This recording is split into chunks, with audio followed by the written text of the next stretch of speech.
Julie Zerbo is the founder and editor-in-chief of The Fashion Law, an independent source for law, business, and culture.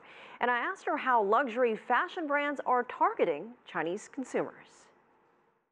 They're really shifting a lot of their existing practices to target Chinese consumers specifically, as opposed to kind of relying on their Western advertisements, for instance, and they're implementing China-specific ad campaigns. They're hiring Chinese key opinion leaders, Chinese supermodels, and other celebrities to more specifically tailor and target to that market.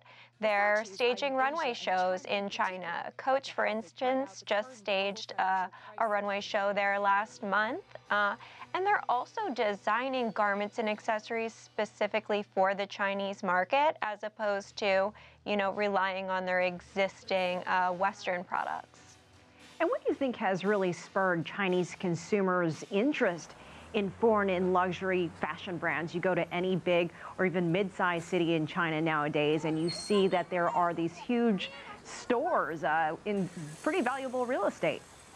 I think it's pretty long-standing that Chinese consumers are brand aware, and Western luxury brands, in large part due to how old many of them are, have the greatest reputations for luxury, and that's attractive to consumers across the globe, but particularly in China.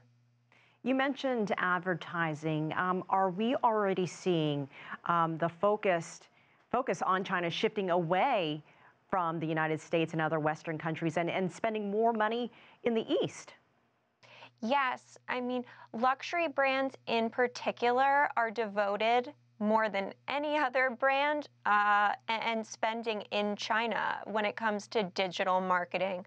In 2019 alone, we're going to see them increase their spending on digital marketing by more than 50%. So there's only growth on the horizon when it comes to China in that regard.